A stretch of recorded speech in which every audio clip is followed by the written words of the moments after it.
Sejam todos bem-vindos e bem-vindas. Hoje vamos abordar aspectos sombrios e violentos da invasão do Jacarezinho. Saberemos por que uma menina não quer mais dormir em sua cama. E também, segundo os moradores, por que os tiros da polícia é o pior despertador que existe. Momento assustador. Produção Paulo Barros e Levi Barros. A operação foi realizada no dia 6 de maio de 2021, 3 dias antes do Dia das Mães. Já é considerada a mais violenta e letal de toda a história da polícia do Rio de Janeiro. Segundo o site G1, cerca de 200 policiais promoveram 9 horas de terror no Jacarezinho.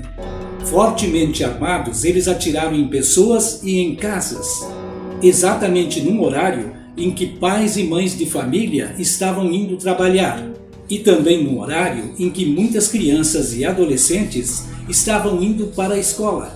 Segundo Renata Lopretti, do G1, a operação revelou um cenário de descontrole da polícia e também um desrespeito continuado em relação ao que estabeleceu o STF.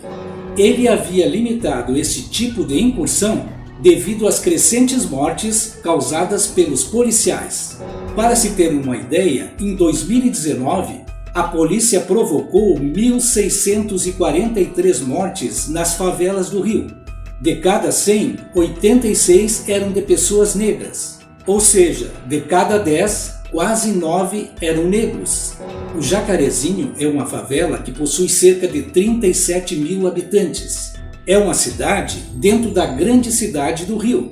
Tem serviços, lojas e indústrias. No Brasil, há milhares de cidades com uma população bem menor que a do Jacarezinho. Lá se localiza uma das principais bases do Comando Vermelho. Essa facção é considerada uma das maiores organizações criminosas do país. Antes de continuarmos, dê o seu like, inscreva-se, deixe o seu comentário aqui. Assim o YouTube estará enviando essas informações para mais pessoas. Vamos à operação. A partir das 5 horas com 50 minutos, cerca de 200 policiais começaram a cercar aquela comunidade. Eles tinham 21 mandados de prisão e contaram com o apoio da Polícia Militar. O objetivo alegado foi o de combater a violência contra aquela população e também combater o aliciamento de menores. Alguns policiais chegaram a pé, outros em blindados, outros em 2 helicópteros. Uma senhora daquela comunidade disse que os tiros da polícia é o pior despertador que existe. Por causa daquela operação, trens do metrô ficaram parados. Neles havia trabalhadores e estudantes. Todos sentaram no chão dos vagões para se protegerem daquelas rajadas. Já no início do tiroteio, 2 passageiros foram baleados.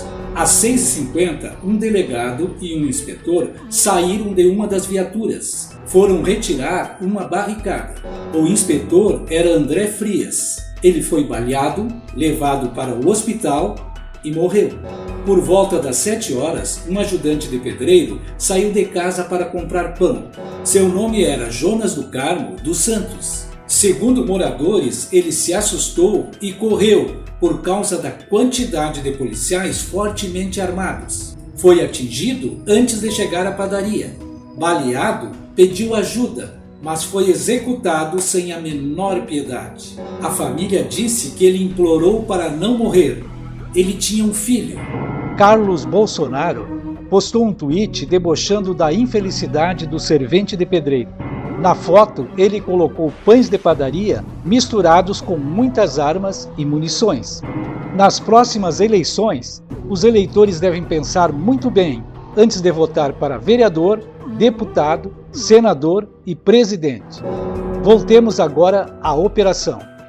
Entre 7h30 e 8 horas da manhã foi quando aconteceu o maior número de mortes. Moradores relataram que várias casas foram invadidas. Os invasores eram aqueles que estavam fugindo apavorados da polícia e também policiais. A extrema violência traumatizou uma menina de 9 anos. Ela não quer mais dormir em seu quarto nem em sua cama. um rapaz que estava fugindo apavorado da polícia entrou em sua casa. Desesperado, tentou se esconder em seu quarto. O pai da menina disse que o rapaz já chegou baleado. A menina estava em seu quarto. Foi o tempo que deu para o pai retirá-la de lá. Um policial entrou e atirou no rapaz. Ele estava desarmado. O policial atirou a queima-roupa. O quarto da menina ficou totalmente ensanguentado. Seu cobertor rosa, com desenhos infantis, ficou encharcado com o sangue do rapaz. A parede cravejada de tiros. No chão, um coração decorativo também ficou coberto de sangue. Rodrigo Mondego é um procurador da Comissão de Direitos Humanos do Rio. Ele esteve no local. Ele viu o sangue e as vísceras do rapaz assassinado. Disse que vai articular na Defensoria Pública uma reparação para aquelas famílias. Disse também que aquela menina nunca mais vai ser a mesma. Maria Miranda é defensora pública do Núcleo de Defesa dos Direitos Humanos.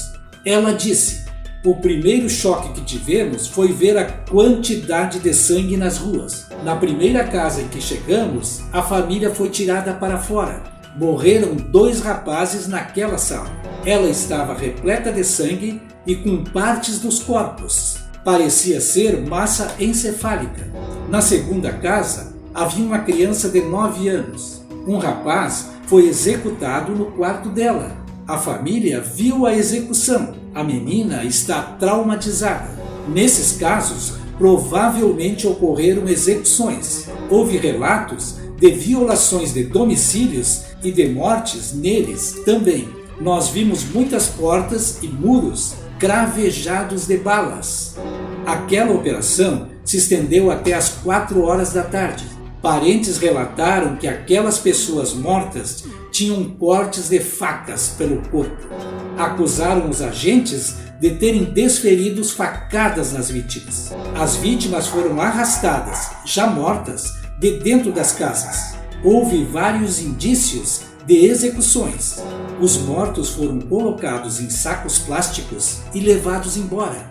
Para a Polícia Civil, a operação não apresentou nenhum erro.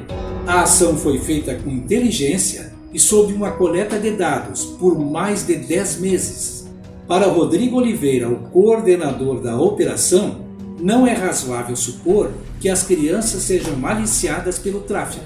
Eles aliciavam filhos de trabalhadores. Para fazer uma operação como essa, fizemos muitos planejamentos e seguimos os protocolos. Foram 10 meses de investigação. O resultado de hoje fala por si só. Criminosos fora de circulação. E muitos armamentos foram apreendidos. Com medo, entraram dentro de casas para ter alguma esperança de vida. E a polícia, ao invés de prender, a polícia preferiu ser assassina, executar. Todos eles, a maioria foi com um tiro na cabeça. E a maioria desses meninos, muitos meninos, foram mortos dentro de casa. Eles não estavam armados, não houve troca de tiros. O pai dessa família sendo colocado como criminoso também, sendo que é um trabalhador de bem, a gente conhece muito bem ele. O que eu vi foi desespero, um adolescente sendo morto na porta da minha casa. Quando eu saí da minha casa, eu virava para a direita, tinha um corpo, virava para a esquerda, tinham mais 2. Os policiais não deixavam a gente passar, não deixavam as famílias terem acesso, pessoas desesperadas querendo saber dos seus filhos. Eu consegui ir por um outro caminhozinho, eu consegui acessar a padaria, que era o único lugar que estava aberto da favela, porque estava tudo sombrio. E quando eu voltei, eu vi esses corpos sendo arrastados em carrinhos, como se fossem entulhos. E em 40 anos de favela, eu nunca vi tamanha barbárie, tamanha carnificina. Eu digo sempre que preto, pobre, branco da favela é tudo igual para eles. O importante é a família deles, a nossa não. Estudos apontam que cerca de 15% do território do Rio é dominado pelo Comando Vermelho. 57% está sob o domínio das milícias. Hoje, a violência e o perigo que representam as milícias é muito superior ao Comando Vermelho. Será que também veremos grandes operações da polícia no combate aos milicianos? A polícia comentou que utilizou inteligência e planejamento para localizar os bandidos em Jacarezinho. Será que ela já utilizou os mesmos artifícios para identificar quem mandou matar Marielle Franco? O senhor Mourão, ao se referir aos mortos, disse aos jornalistas: era tudo bandido. Será que ele entende que os milicianos, os seus apoiadores e simpatizantes também são bandidos? Ficam aqui as 3 perguntas. Depois desta operação, sempre será bom lembrar: uma menina não quer mais dormir em sua cama. E que as pessoas também passaram a dizer que os tiros da polícia é o pior despertador que existe. Na próxima semana estaremos abordando mais momentos assustadores. Nos veremos a partir da quinta-feira. Até lá! Momento assustador. Produção Paulo Barros e Levi Barros.